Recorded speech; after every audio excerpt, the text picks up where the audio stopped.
Hi, everyone. I want to read a piece for you today that I wrote recently over about a month, carefully assessing it with a number of experts on foreign policy. It's called Russia versus Ukraine, or Civil War in the West. We are now several months into the conflict with Russia. I say we, because we are all pretending here in the West that the real war is between Russia and Ukraine, but nod, nod, wink, wink, if we clandestinely, in some sense, provide full support to Ukraine, maybe the Russians, foolish and backward as they are, won't notice, and we can simultaneously pretend that we aren't flirting with the prospect of a long, arduous, and inconceivably destructive war. I want to say at the outset that I think what Putin has done is unconscionable. God only knows what the impact will be as all four of the horsemen of the apocalypse are on the march again. I also think that the collusion of the leadership of the Russian Orthodox Church is even more unforgivable.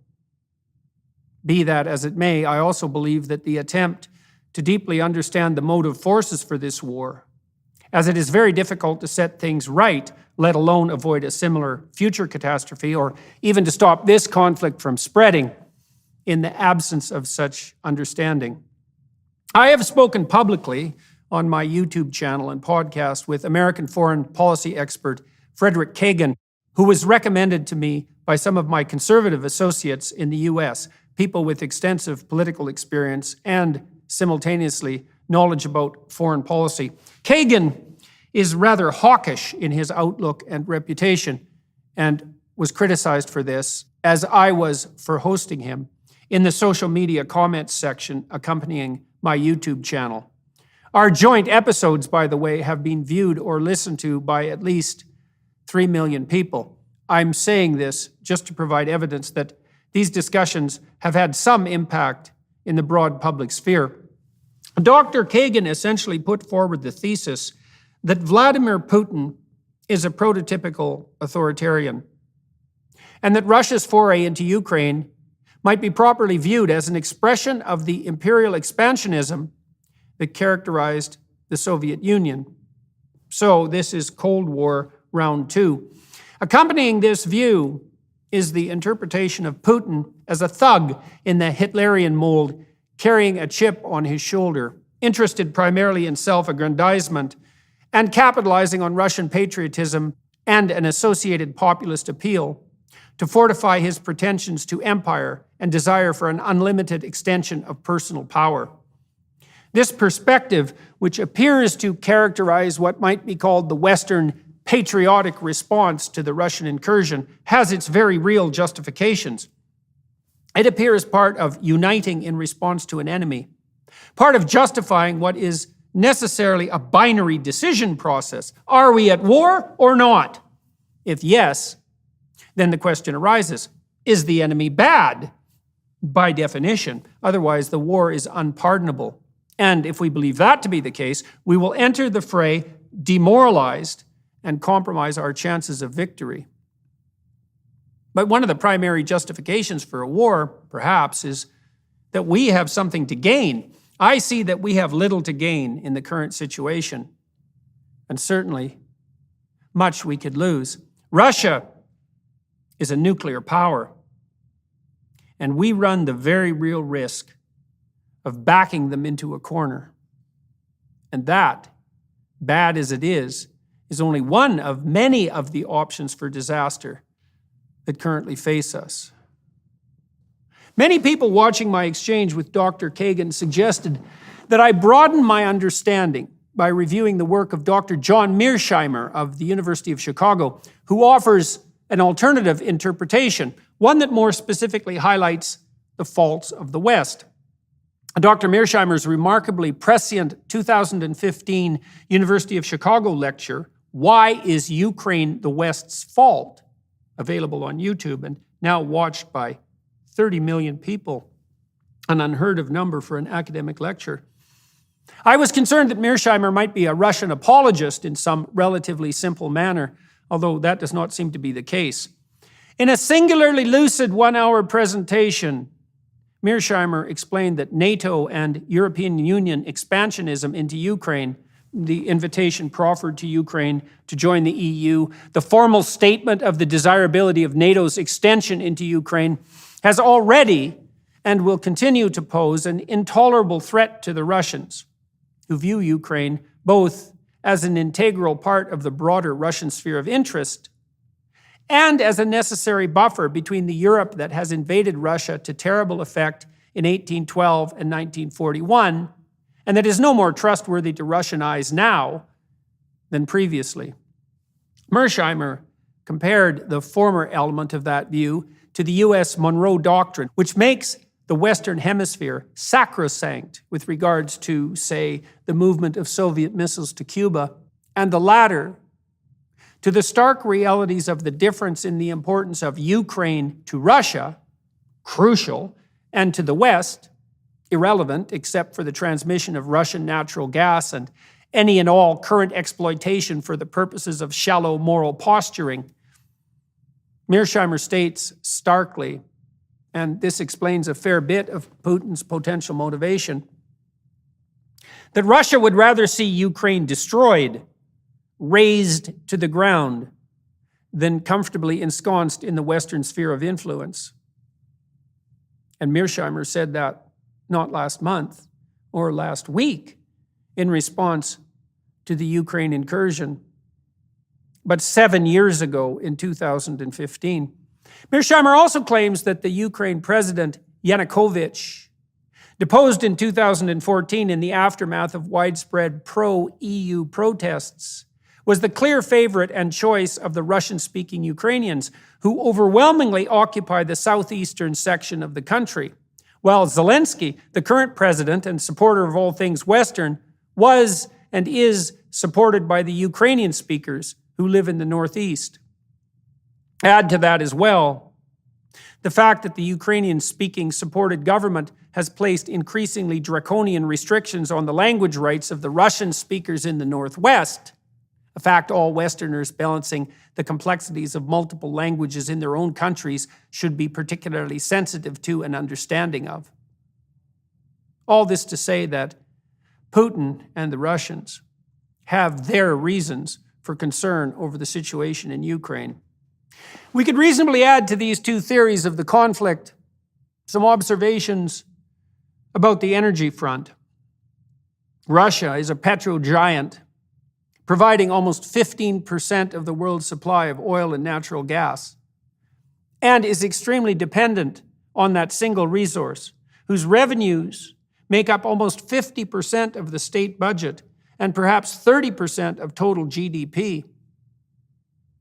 Almost half of the Russian fossil fuels exported make their way to Europe, which has allowed itself to become dangerously dependent on such outside sources for one of its primary necessities, not least because of its faux moral stance on issues of the environment. It's not so easy for the Russians to get their oil and gas to market, partly because the behemoth country is remarkably landlocked in a practical sense. They've had to build extensive pipelines to do so. The two of those that serve the European market, upon which the economy of Russia is fundamentally dependent, pass through what are now other countries. This is not convenient, to say the least, for the Russians, has caused no shortage of conflict between them and Ukraine specifically, and has certainly encouraged constant Russian interference in Belarus, which is in some real sense a puppet state of its larger partner. When the Soviet Empire collapsed, the huge oil fields around the Caspian Sea suddenly found themselves in the hands of the new countries of Kazakhstan, Azerbaijan, Uzbekistan, and Turkmenistan. After 1989, these resources attracted major attention from Western energy companies, and untrammeled production from the new countries posed a threat to Russian domination of the European energy market. This has produced unending tension in the region, not least around Azerbaijan, which has run its own pipelines to thirsty Western markets through Georgia, invaded non-coincidentally by Russia in 2008. Turkey, and Albania, thus partially circumventing Russian control over petro-export. The fact of this relative emerging independence has also allowed Azerbaijan to move further away from the Moscow-centered sphere of influence and sets a worrying example, in the Russian view, to other developing post-Soviet countries in the area. Add to that the fact that 80% of Russia's oil and gas exports once had to pass through Ukraine, although this problem has been remediated somewhat, and the stage was and is set for trouble.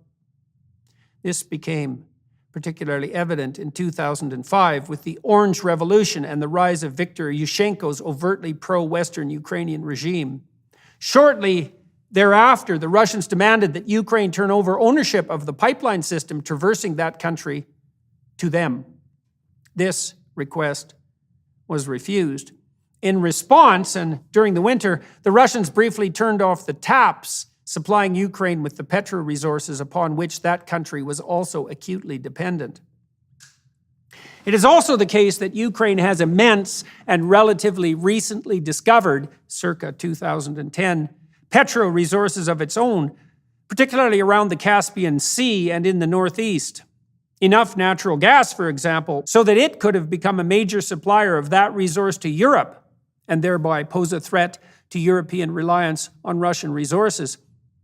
Ukraine also possesses, although perhaps not after the current war, immense storage capacity for petro resources, another asset that could limit the influence that Russia can exert over its European customers by providing a buffer against any suddenly imposed limitation of supply. In the last decade, Ukraine has been actively pursuing agreements with ExxonMobil, Shell, and Chevron to develop and export their new resources. The 2014 pro-Western revolution in Ukraine, toppling what was then the pro-Russian government there, did little to set Russian minds at ease. The consequent invasion of Crimea placed a substantial proportion of the new Ukraine petro reserves in Russian hands. The later invasion of the Donbass region in the aforementioned northeast, putatively to support pro-Russian separatists there, was perhaps motivated by analogous reasons. So that's three hypothetical reasons for Russia and Ukraine. First, Putin, the imperialist Soviet-era Hitlerian thug. Second, Russia, threatened by careless and provocative Western expansionism into a country we really don't care about, except when our unearned moral virtue is challenged, but which is key to Russian identity and security. Third, Russian concern about maintaining its primarily petro-funded economy, particularly in relation to the European market. But even three reasons are not enough to account for the fact of this war and its emergence here and now. There's a fourth, precisely germane to why I entitled this essay, Civil War in the West. In the West, no, not in the Russian Empire. A few weeks ago, one of my viewers or readers or listeners sent me a copy of the great Russian novelist Dostoevsky's A Writer's Diary. Dostoevsky regarded A Writer's Diary, twice the length in its entirety of his longer works of fiction, as his preeminent achievement. It's a hybrid work, which he began publishing as a series of columns in a conservative weekly journal called The Citizen. It is the work of the accomplished journalist the great Russian author was, in daring combination with the works of fiction which he employed parable-like to buttress his intellectual and more political points. In it, Dostoevsky outlined his view of his homeland's destiny, which he saw as crucially inseparable from Russia's role in Christendom, that archaic notion. Russia is neither Catholic nor Protestant, but Orthodox in its religious matters. And that fact remains of serious importance, in my opinion, to a proper understanding of the terrible situation we in the West, including Russia, now find ourselves in. Dostoevsky concerned himself with a philosophical, or more profoundly, theological issue, the crisis of meaning in the West, addressing an issue that has become of key psychological and social importance again today. His Crime and Punishment is a psychological investigation focusing on questions of right and wrong, or good and evil. Are human beings devoid of religious presuppositions, now free to make their own choices, even matters of murder? In The Brothers Karamazov, Dostoevsky asks, is everything permitted now that God is dead? In The Devils, also known as The Possessed, he asks, what forms might belief take, and to what end, when the strictures of traditional belief are burst asunder? What dread demons might take the place of the displaced Yahweh?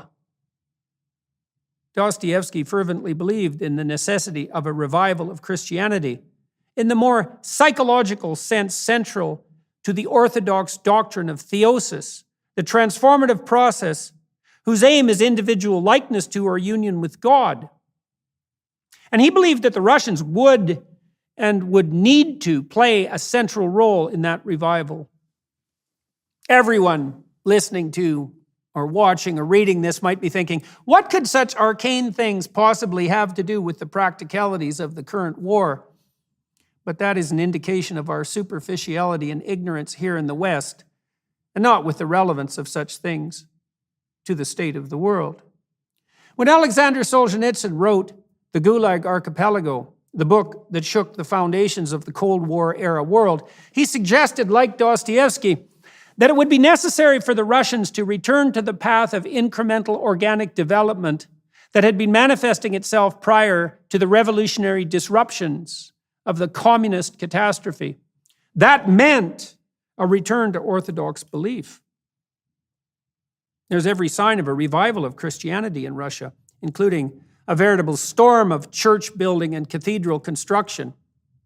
Putin himself is, in principle, a practicing Christian, and it appears that he has been strongly influenced by such ideas. The degree to which Putin's worldview and actions are shaped by his professed Christianity is a topic subject to appropriate debate, but the same can be said about the views and actions of all who adopt or claim to adopt a faith.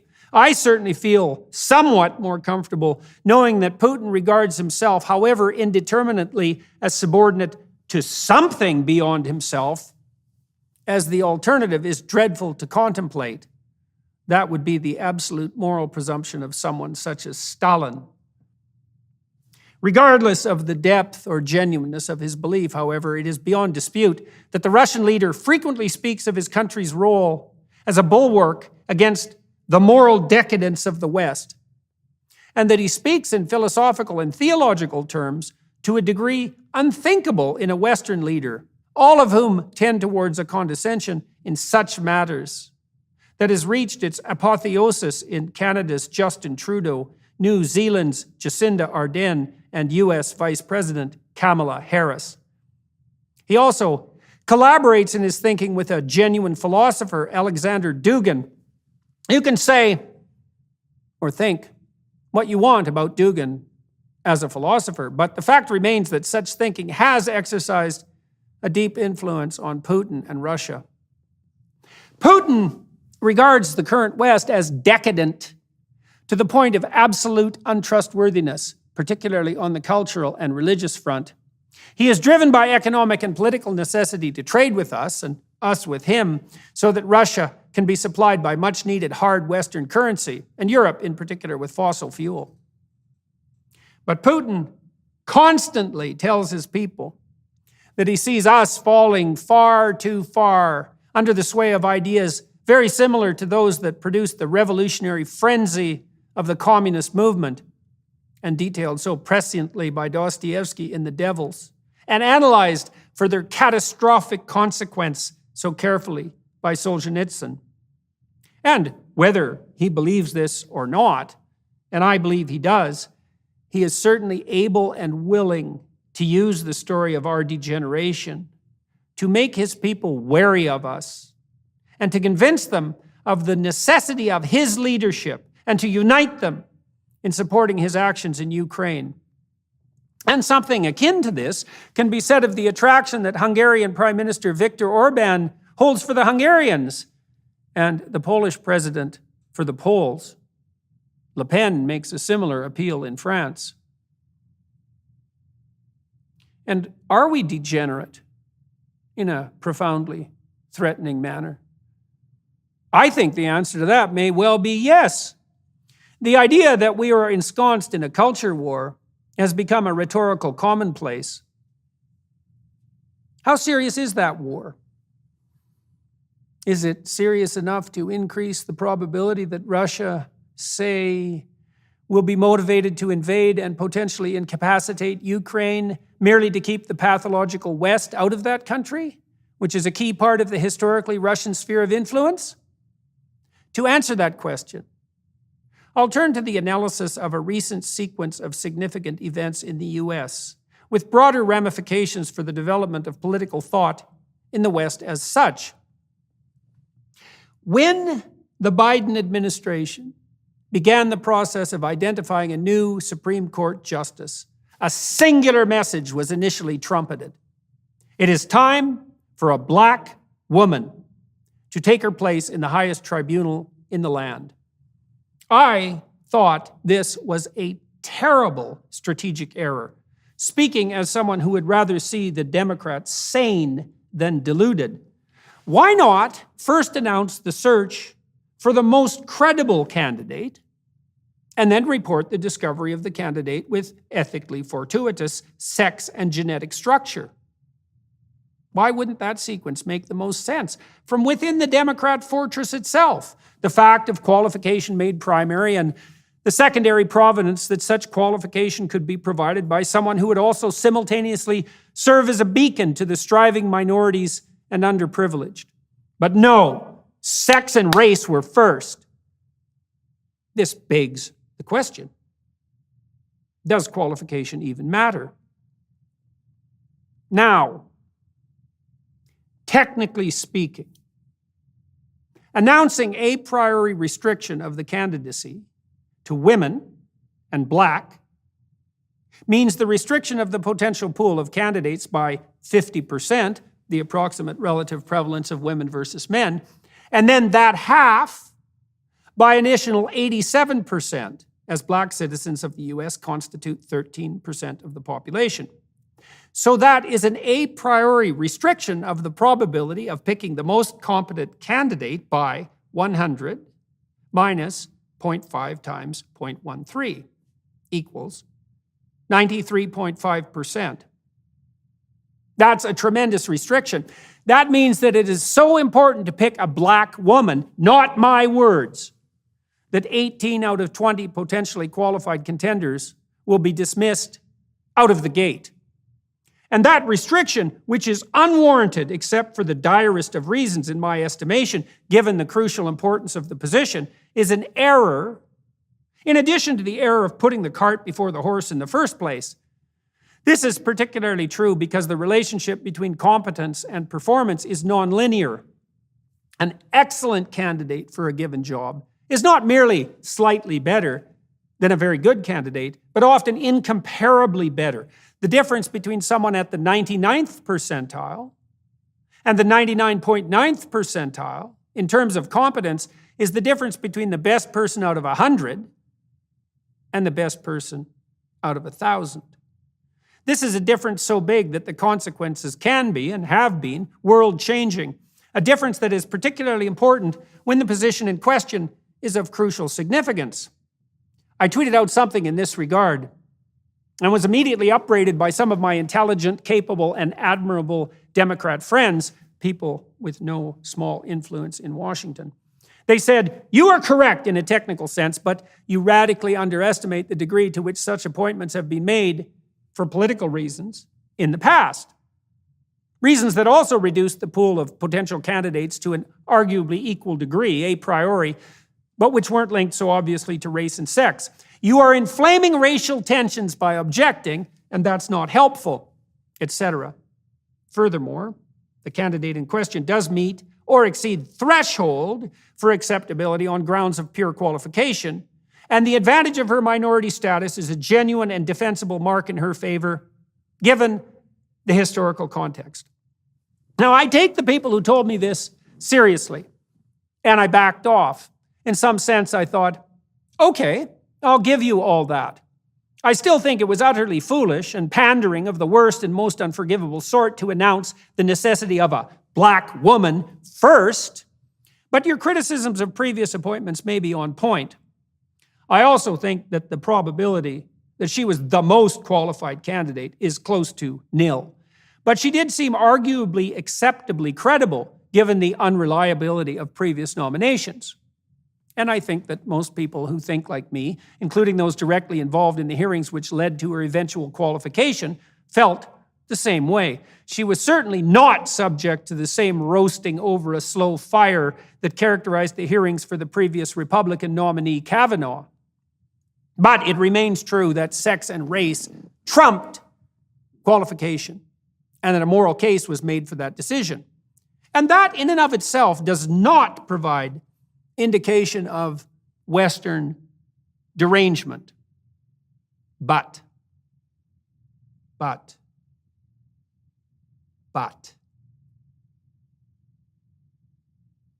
when the self-same candidate was asked directly in an interview during the confirmation process, the very straightforward question, what is a woman? Which, granted, was a gotcha question, which only goes to show the severity of our current level of derangement, and so is no excuse for failure to answer.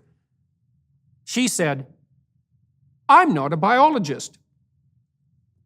That is not a good answer. Now, she well knew that the question was a setup, as did the interviewer who posed it. She knew, as did the interviewer, that she would be pilloried no matter how she answered it. In consequence, she evaded the issue entirely, but in a manner specifically designed not to antagonize the appalling radical left.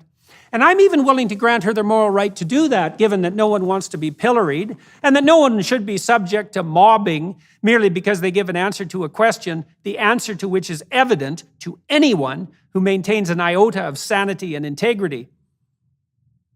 But here's where I'm not willing to go, even given that. As the confirmation process reached its conclusion, we were enjoined by the Biden administration and the woke allies it panders to shamefully and unceasingly to celebrate the positioning of the desired nominee on the basis of the initial call for her nomination. That is, on the basis of her sex and race.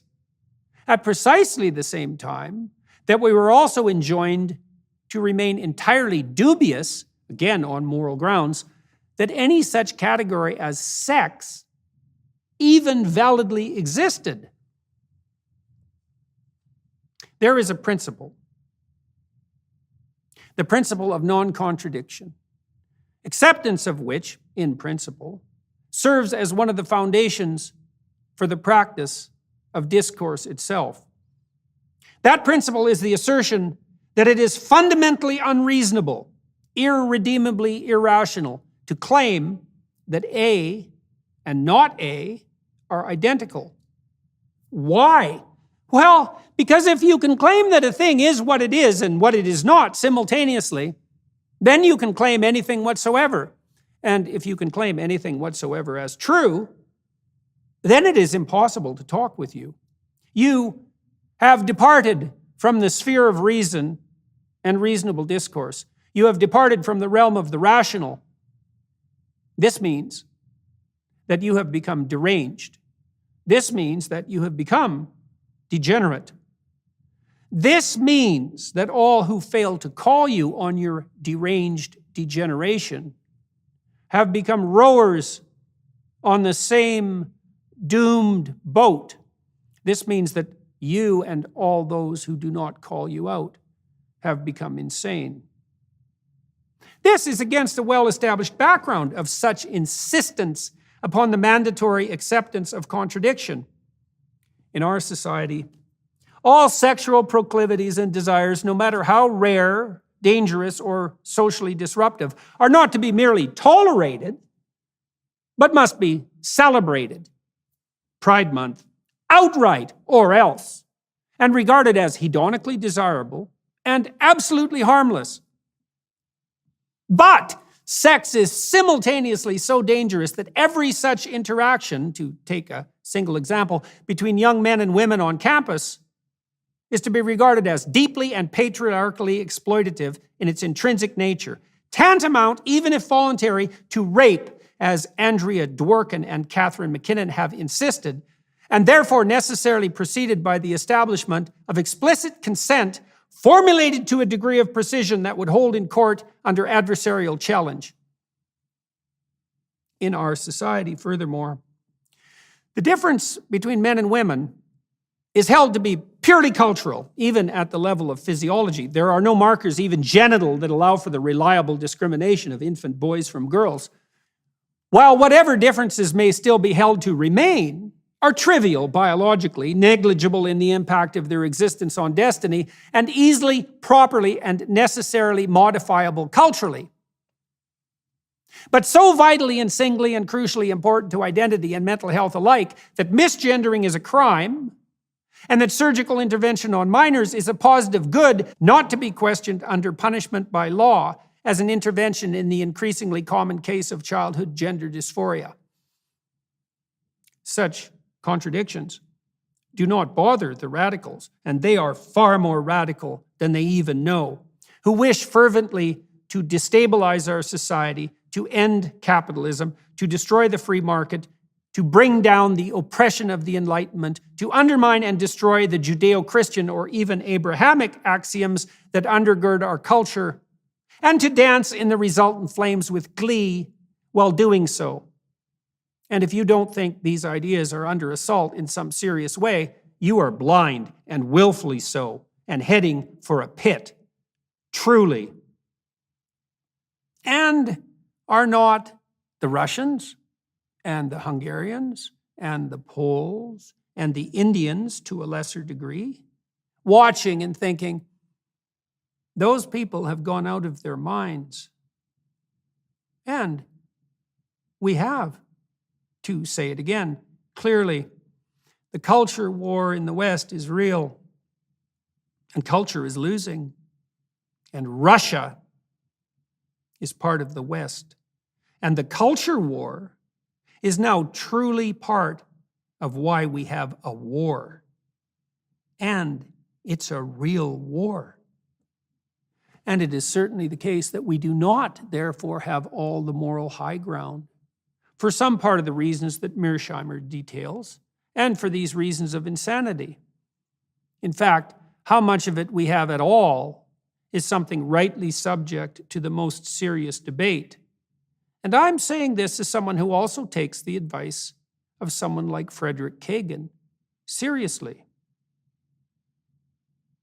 Thus, the Russians think in some combination of convenient for them and accuracy in relationship to us, on top of their imperialist ambitions and their nationalistic populism and the potential thuggery of their leader, all that taken into account, those Westerners are so out of their mind, possessed by the very ideas that destroyed us for a century, and didn't they, that we simply cannot trust them. Those Westerners are so out of their mind that a devastated but neutral Ukraine is preferable to a functional bordering state aligned with the US and Europe. Those Westerners are so out of their mind that we'll push the world to the brink of a nuclear war and potentially beyond to keep them off our doorstep, because we've been there before and we're not going back. And that is exactly what Putin tells his people, and they believe it. And in some sense, therefore, it doesn't even matter if Putin believes it, although I believe he does, along with whatever else he might believe in relationship to personal ambition and self-aggrandizement and the willingness to aggress and the desirability of resurgent Russian empire. And so the Russians believe that they have a moral duty, and that they have the highest moral duty to oppose the degenerate ideas, philosophy, theology of the West. And there's something about that that is not wrong. And that is why the incursion of Russia into Ukraine is, more truly, a civil war in the West. I should also point out, it is not only the Russians who object to the nightmare of compassionate authoritarianism that increasingly possesses the West. All the Eastern European countries whose populations groaned under the Stalinist burden are watching the resurgence of these demented ideas among their erstwhile enlightened allies with stunned disbelief. Romanians, Estonians, Hungarians, Albanians, all those countries characterized by a traumatic wisdom, all extremely unhappy that those who should know better and who have built their economic strength and based their freedom on ideas that promote equality of opportunity, but denounce enforced equity or equality of outcome, kowtow to the resentful, faux moralistic, opportunistic, anarchic narcissists of the radical left. If our G7 leaders had one iota of sense, in my opinion, they would be doing nothing right now but dispensing with the too convenient identification of Putin with Hitler or Stalin and focusing with single-minded intensity on determining exactly what the Russians would accept as a minimum precondition for peace. Have we been paying attention to what Putin's men have been saying about the UK? To take a single example, a Russian TV host recently boasted that a single Saramat missile would be sufficient to destroy Britain once and for all. Perhaps the declaration of Ukraine as a neutral state for a minimum period of 20 years. Perhaps a new election in Ukraine subject to ratification by joint Russian-Western observers. Perhaps a pledge on the part of the West to not offer to Ukraine any membership in NATO or the EU that is either not simultaneously offered to Russia or moving forward on terms acceptable to Russia. And if not any of these offerings, and I may be dreadfully naive for reasons I do not know about such matters, and therefore wrong in my specific suggestions, then something else that will bring peace. And the sooner the better. The Russians are a nuclear power. The Russians have a sphere of influence. The Russians have already integrated into the world economy in a manner that cannot be compromised without devastating global consequences.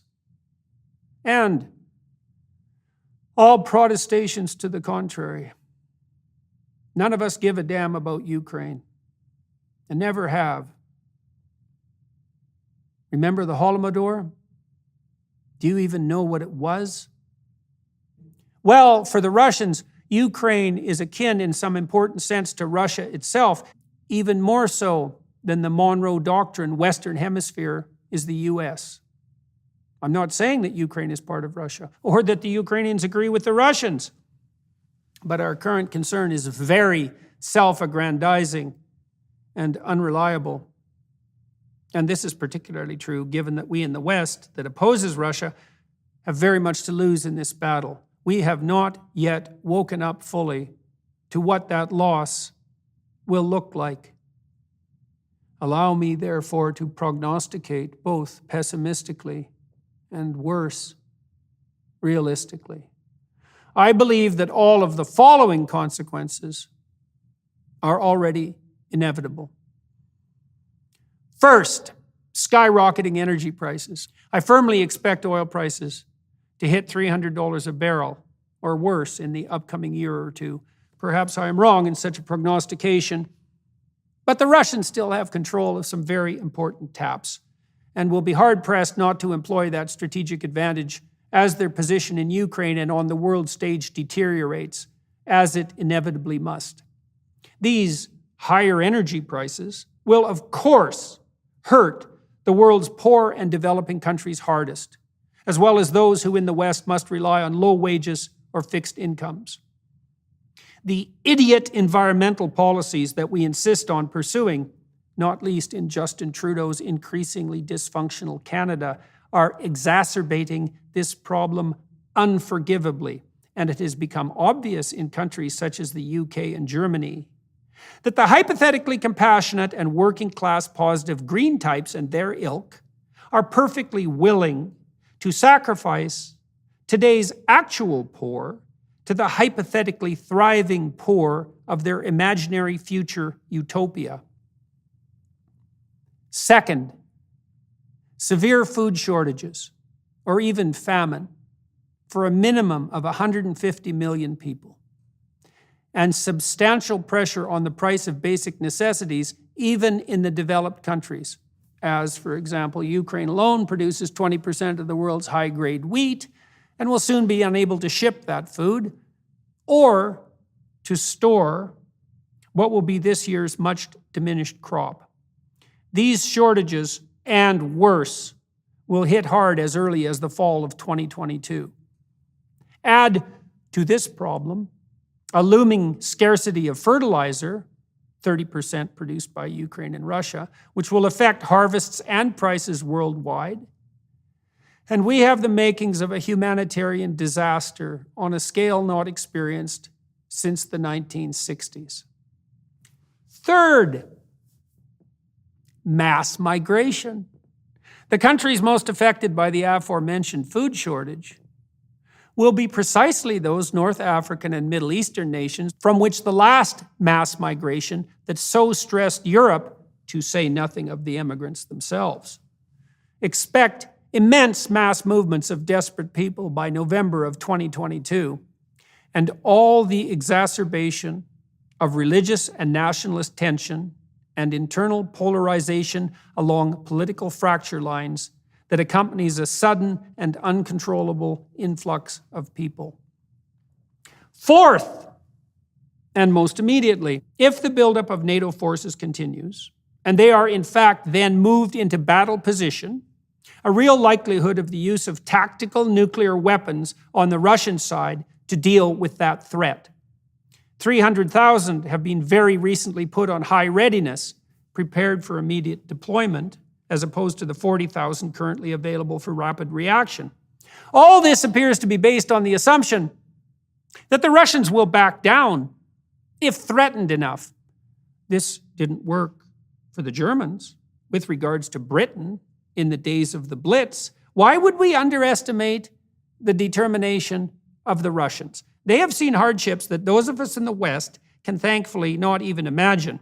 We will not cow them into submission, as they will not prove willing to lose.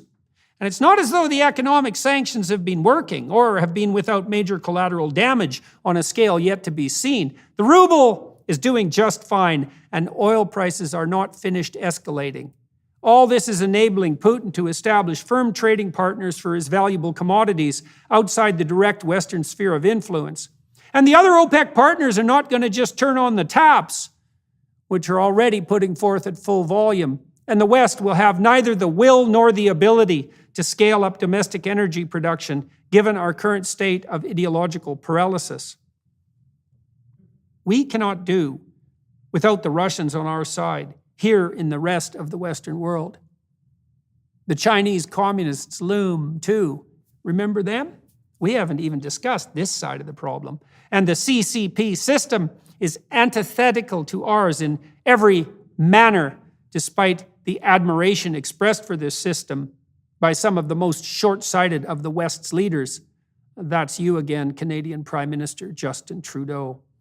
And the Chinese are subtle and patient in a manner we no longer understand. And we are shallow and foolish and short-sighted and narcissistic and ungrateful. Our wealth, our unearned birthright to a great degree, deludes us into believing in our competence and moral superiority. But the fact that you're born into wealth does not indicate that you are able, upright, and responsible.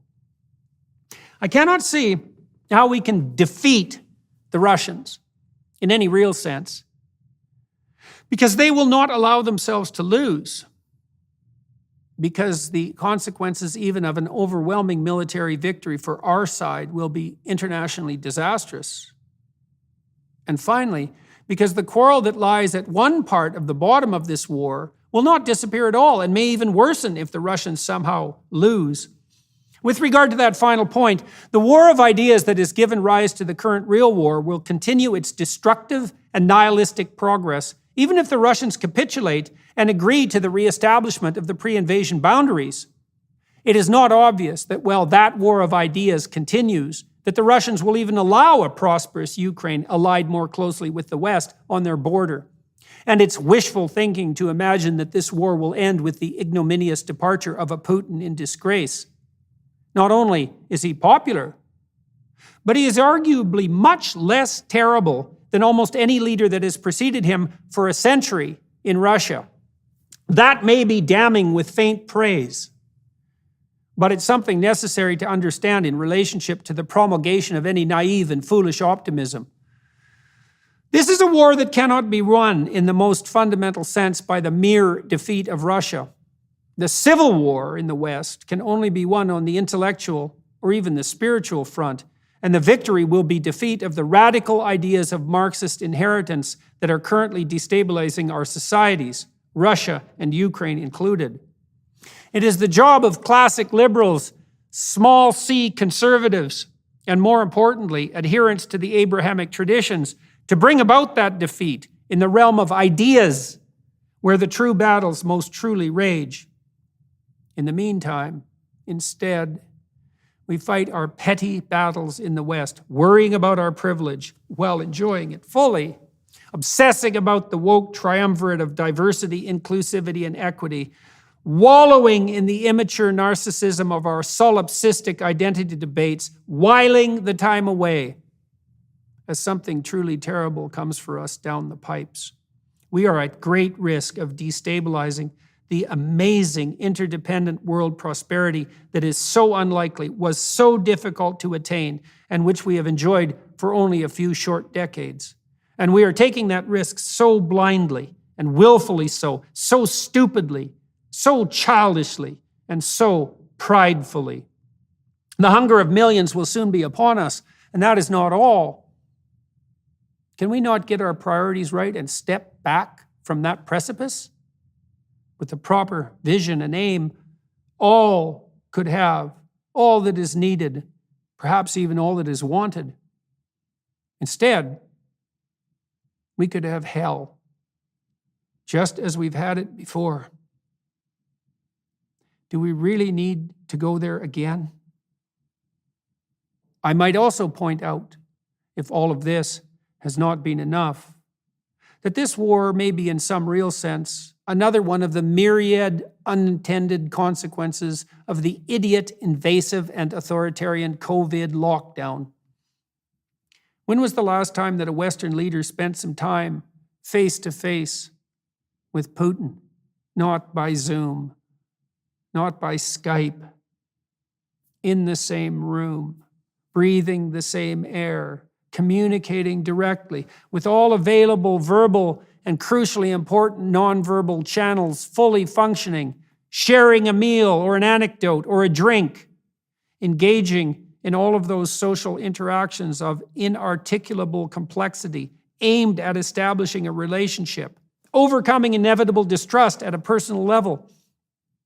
Has it been several years in any real sense?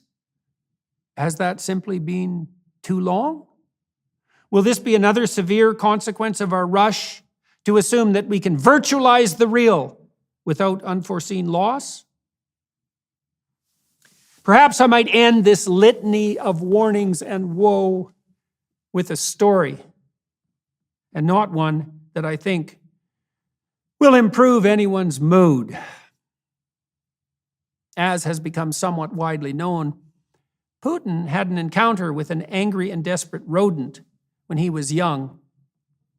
Quote, "There on that stair landing, I got a quick and lasting lesson in the meaning of the word cornered. There were hordes of rats in the front entryway. My friends and I used to chase them around with sticks. Once I spotted a huge rat and pursued it down the hall until I drove it into a corner. It had nowhere to run. Suddenly, it lashed around and threw itself at me. I was surprised and frightened. Now the rat was chasing me. It jumped across the landing and down the stairs. Luckily, I was a little faster, and I managed to slam the door on its nose." Now, Putin is not a rat, and we are not children tormenting rats with sticks. or at least we shouldn't be. I spoke recently with the former Albanian Minister of Foreign Affairs, and he told me that there are Western leaders who hold the view that Russia's president needs to be humiliated so that he will learn his lesson.